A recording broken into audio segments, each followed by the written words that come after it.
Good evening class. तो आज की वीडियो में हम यहाँ पे स्टार्ट करते हैं। 3 फंक्शन का हम यहाँ पे ग्राफ देखने वाले हैं। पहला क्या है कांस्टेंट फंक्शन, दूसरा क्या है लीनियर फंक्शन, तीसरा क्या है पैराबोलिक फंक्शन। ठीक है, तो देखते हैं पहला यहाँ पे function constant function. Constant function का ग्राफ कैसे होगा? ठीक है, देखिए कांस्टेंट फंक्शन का मतलब ये है कि मतलब आप कोई भी वैल्यू अगर लेंगे वो कांस्टेंट ऑलवेज क्या है वैल्यू कांस्टेंट होगी। जैसे एक एग्जांपल लेके देखते हैं।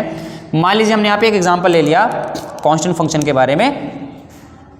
दैट इज सपोज करो ये एफ ऑफ एक्स की जगह पर यहाँ पे ले लिया हमने मान लो 5 है ना। इसका मतलब क्या है? अगर नॉर्मली यहाँ पे देखेंगे एफ एक्स का मतलब क्या होता है वाई होता है कि नहीं। एफ एक्स का मतलब क्या होता है हम वाई लिख सकते हैं। एफ ऑफ एक्स मतलब वाई इज इक्वल टू के।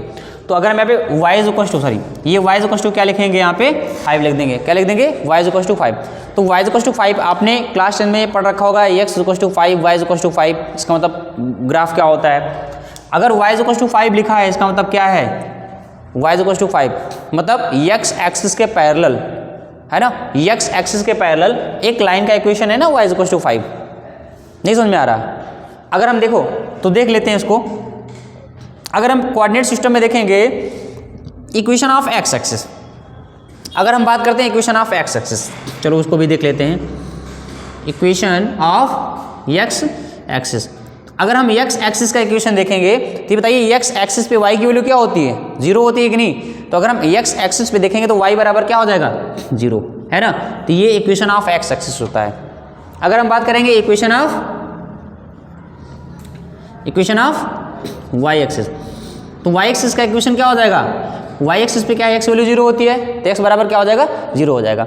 अब ध्यान से देखिए, अगर सपोज करिए हमने यहाँ पे क्या ले लिया, अब equation of parallel, equation of line parallel to x axis, हमने एक लाइन ले ली जो कि x एक्सिस के पैरेलल है। ध्यान से देखिए ये लाइन है, अगर ये लाइन x एक्सिस पे है तो यहाँ पे y इज इक्वल टू 0 इसका इक्वेशन हो जाएगा।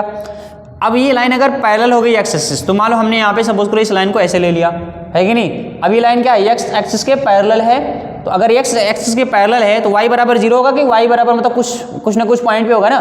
तो मान लो ये सपोज करो ये 5 पॉइंट पे, अगर मान लो ये y एक्सिस पे ये 5 पॉइंट पे कट कर रहा है तो यहाँ पे देखेंगे ये y बराबर क्या हो जाएगा? 5। ये क्या हो जाएगा? y बराबर 5 हो जाएगा। इतनी बात समझ में आएगी नहीं? अगर हम देखेंगे इसी को, क्या ये पैरेलल है? पैरेलल को मतलब नीचे भी तो आ सकता है ना। तो मान लीजिए अगर पैरेलल है तो क्या ये नीचे भी तो आ सकता है ना। y इज इक्वल टू -5 हो सकता है कि नहीं? पहले बताइए है कि नहीं। तो अगर हमें लिखना है equation of line parallel to x axis, तो यहाँ पे क्या y is equal to +- k हो सकता है क्या? बोलिए। y is equal to +- k का मतलब कोई भी नंबर हो सकता है भाई। 5 की जगह यहाँ पे 2, 3, 1, -1 मतलब कोई भी नंबर हो सकता है कि नहीं।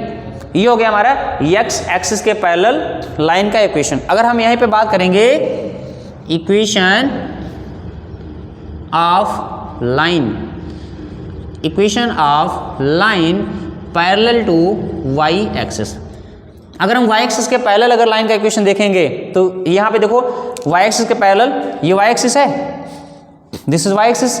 y एक्सिस के पैरेलल हम जाएंगे तो मतलब राइट साइड में अगर जाएंगे तो राइट साइड में अगर मान लीजिए हमने यहाँ पे 3 यूनिट गए, अगर हम 3 यूनिट गए तो ये हमारा y एक्सिस के पैरेलल लाइन हो जाएगा कि नहीं। तो यहाँ पे देखेंगे y एक्सिस के पैरेलल लाइन का इक्वेशन यहाँ पे देखेंगे तो x बराबर कितना हो गया? 3 है ना। और अगर यहाँ पे अगर मान लो इसके लेफ्ट साइड में आ गए तो ये क्या हो जाएगा? x is equal to -3। इतनी बात समझ में आएगी नहीं? तो y एक्सिस के पैरेलल लाइन का इक्वेशन अगर देखेंगे तो क्या हो जाएगा? x is equal to +- k।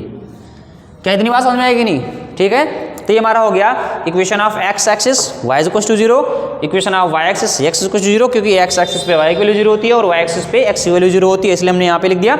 और equation of line parallel to x axis, x axis के पैरेलल देखेंगे तो ये y इज इक्वल टू क्या है? +- k हो जाएगा। और y एक्सिस के पैरेलल देखेंगे तो यहाँ पे x is equal to +- k हो जाएगा। क्या इतनी बात समझ में आएगी नहीं? देखो यहाँ से देखोगे तो कन्फ्यूजन होगा, लेकिन आप यहाँ से देखोगे तो आप ज़्यादा क्लैरिटी यहाँ पे आएगी। इतनी बात समझ में आएगी नहीं? तो आप इसको नोट कर लीजिए क्योंकि आगे के मतलब ग्राफ के लिए इंपॉर्टेंट होने वाला है। ठीक है, इसको आप नोट कर लीजिए। इसके बाद इसको हटा देते हैं। नोट कर लिया आपने? जब आगे चलते हैं इसको हटा देते हैं यहाँ से। अब करते हैं हम इसका ग्राफ, बनाते हैं कांस्टेंट फंक्शन का ग्राफ।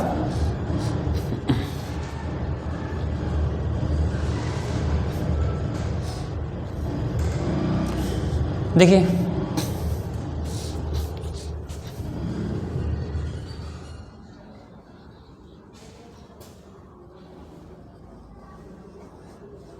अब यहाँ पे देखेंगे कांस्टेंट फंक्शन ग्राफ कैसे होगा, ये एफ एक्स इक्वल टू के है, तो के की जगह पे कोई भी नंबर हो सकता है ना। तो अगर ध्यान से देखेंगे तो इसका ग्राफ कैसे बनने वाला है, ये कुछ इस तरह का जाएगा फंक्शन, है कि नहीं। अच्छा यहाँ पे कोई लिमिटेशन नहीं है, मतलब ये ना लाइन का आपको पता है कि लाइन की लेंथ क्या है, इनफाइनाइट होती है, ये मतलब इनफाइनाइट लेंथ तक जाती है। तो अगर हम एक्स एक्सिस पे देखेंगे तो ये एक्स एक्सिस पे कहाँ तक जाएगी, ये मतलब प्लस इनफाइनाइट तक, और इधर अगर देखेंगे तो कहाँ तक जाएगी, माइनस इनफाइनाइट तक जाएगी कि नहीं यहाँ पे, है ना। तो अगर यहाँ पे देखेंगे इसका लिमिटेशन एक्स एक्सिस पे प्लस इनफाइनाइट और इधर क्या है माइनस इनफाइनाइट होगा, तो ये हमारा हो जाएगा ये f x is equal to k का ग्राफ। क्या इतनी बात समझ में आएगी नहीं, ठीक है। आई होप आप लोगों ने ये सब नोट कर लिया होगा, ठीक है। इसको हटा देते हैं। अब यहाँ पे हम इसका डोमेन और रेंज लिखने वाले हैं, ठीक है ना। इसका क्या लिखेंगे, डोमेन और रेंज, इसको हटा देते हैं।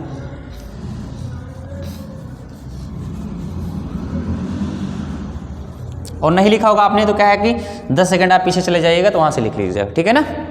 यूट्यूब है, सारी चीज़ें आपको पता ही हैं। देखिए अब यहाँ पे देखेंगे एफ एक्स इक्वल टू क्या है, सबसे इंपॉर्टेंट यहाँ पे होता है फंक्शन का डोमेन रेंज जानना, है ना। तो डोमेन रेंज जानने के लिए हम यहाँ पे क्या लिखेंगे, पहले एक नोट पॉइंट करके लिखते हैं। अगर हमको डोमेन जाना है, अगर हम यहाँ पे डोमेन जाना है तो डोमेन जानने के लिए हम यहाँ पे एक चीज़ क्या करेंगे, ये देखेंगे ग्राफ लेफ्ट से राइट तक कहाँ जा रहा है। तो हम ग्राफ का देखेंगे लेफ्ट टू राइट, तो यहाँ पे लेफ्ट टू राइट देखेंगे तो मतलब लेफ्ट टू राइट ग्राफ कहाँ तक जा रहा है ना। और अगर हम यहाँ पे रेंज निकालेंगे, क्या निकालेंगे, रेंज, तो रेंज निकालने के लिए हम यहाँ पे देखेंगे बॉटम टू अप,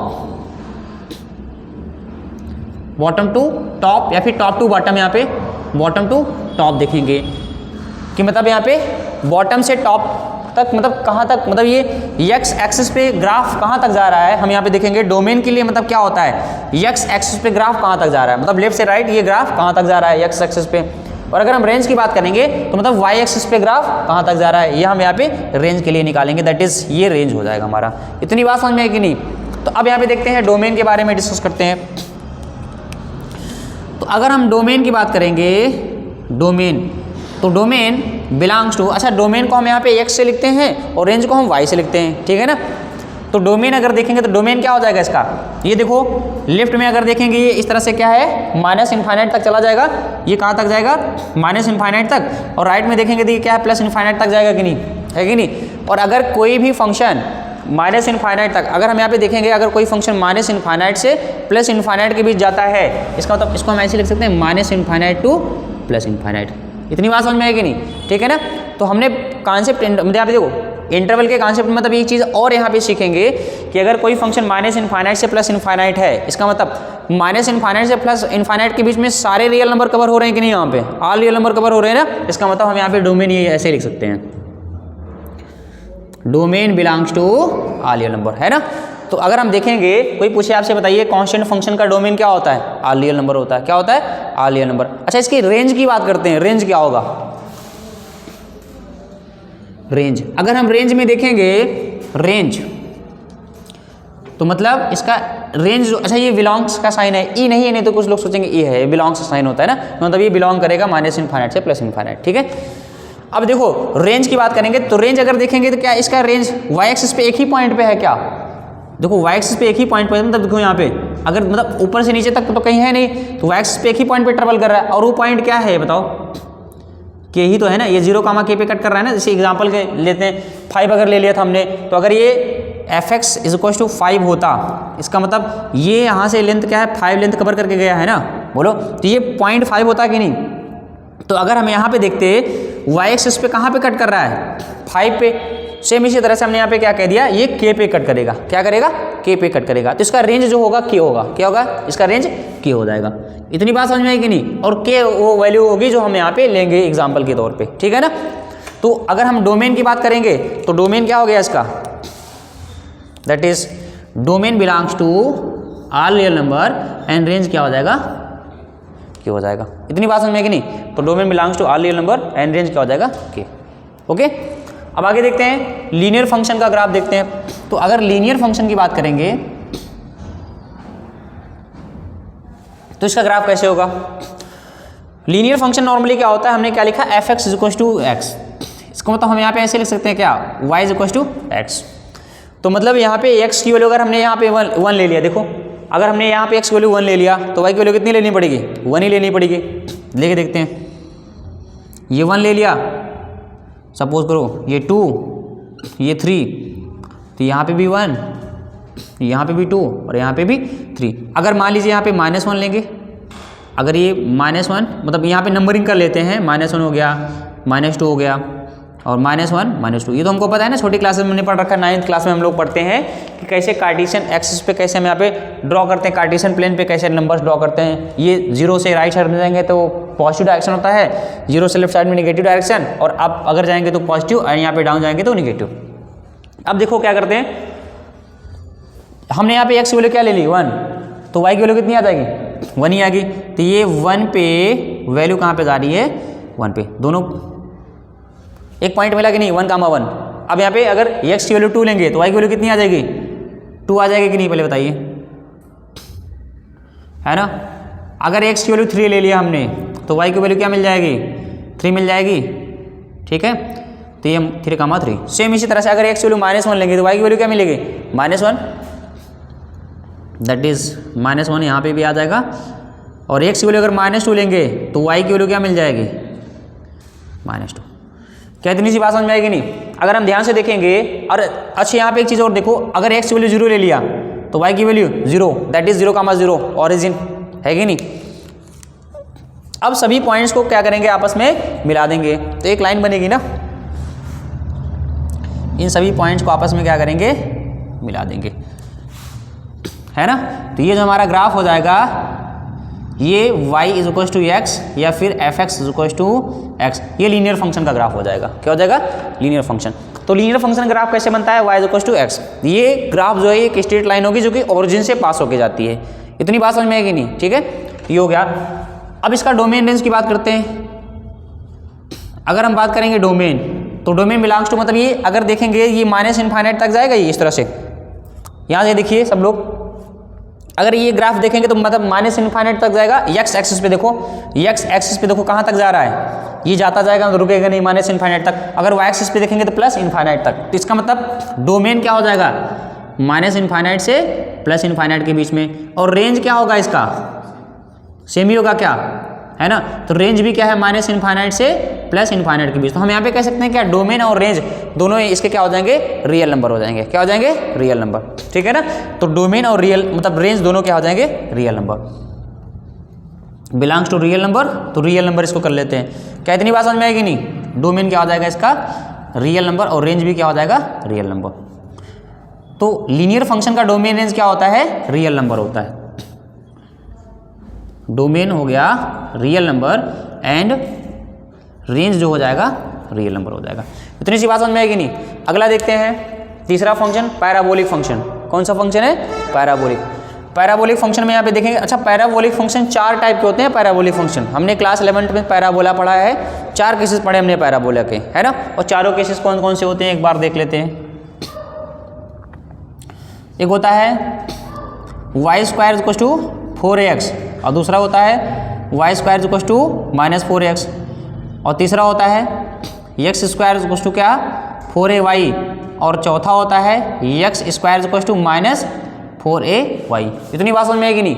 अब हम जब यहाँ पे ग्राफ बनाएंगे तो हम ये मान के चलेंगे कि 4a की वैल्यू 1 हो गई, 4a की वैल्यू क्या हो जाएगी, 1 हो जाएगा। अगर 4a की वैल्यू 1 हो जाएगी तो ये y² इक्वल टू x हो जाएगा क्या, और यहाँ पे क्या y² equal to -x and x² equal to y and x² equal to -y हो जाएगा। इतनी बात समझ में आएगी नहीं, ठीक है। तो यहाँ पे ध्यान से देखते हैं, अगर हम इसको देखेंगे, इसको हम ऐसे कर सकते हैं क्या, y is equal to x², ठीक है, y is equal to x² हो जाएगा।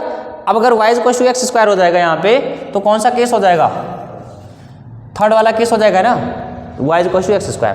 तो देखते हैं पहले इसका ग्राफ।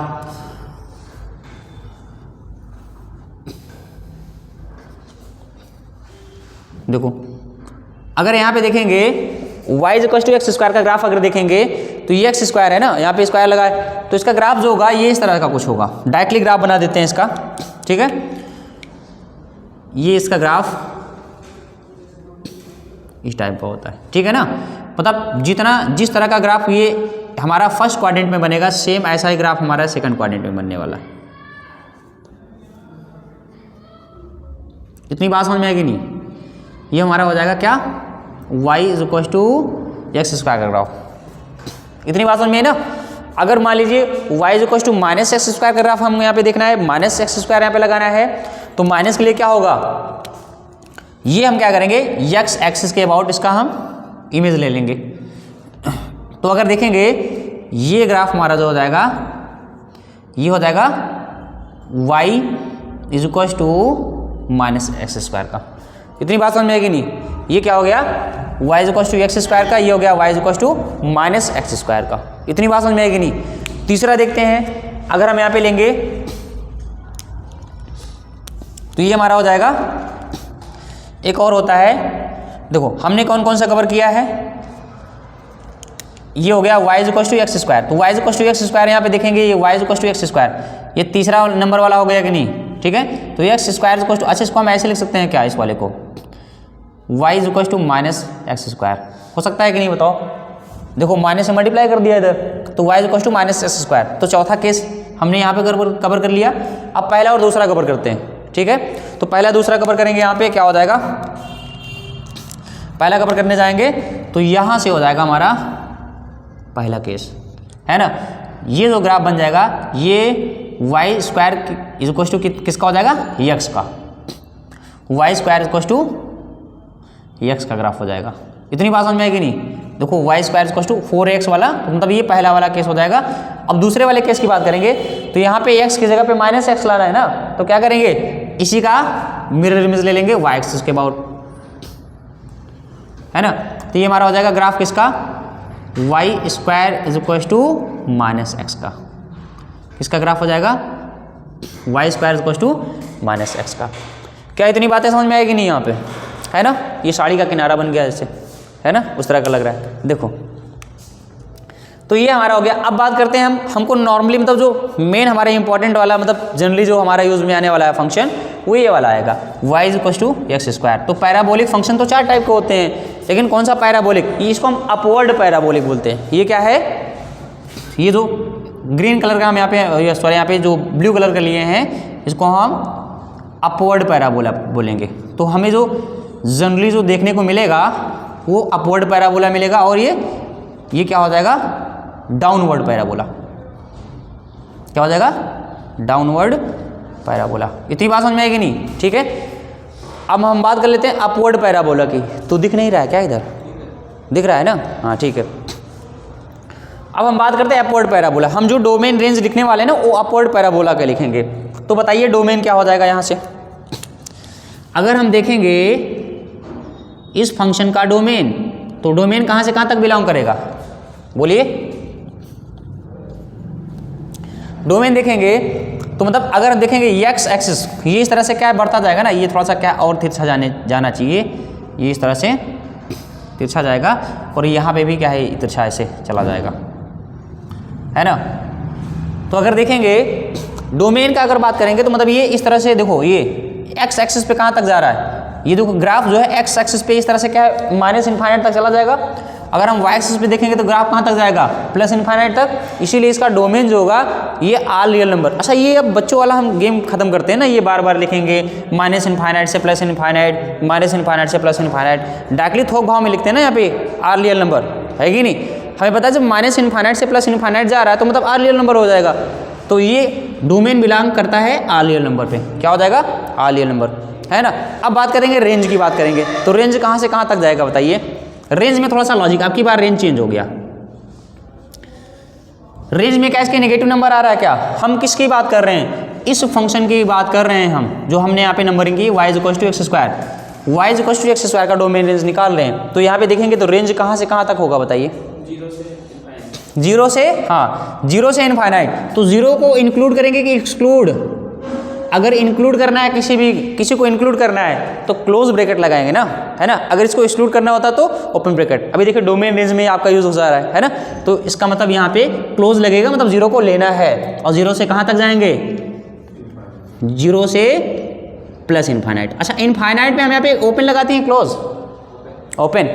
क्योंकि इनफाइनाइट एक ऐसा नंबर होता है जहाँ तक हम पहुँच नहीं सकते, और जिस नंबर तक हम पहुँच नहीं सकते वहाँ पे हम ओपन ही लगाते ना, क्लोज नहीं लगा सकते, ठीक है ना।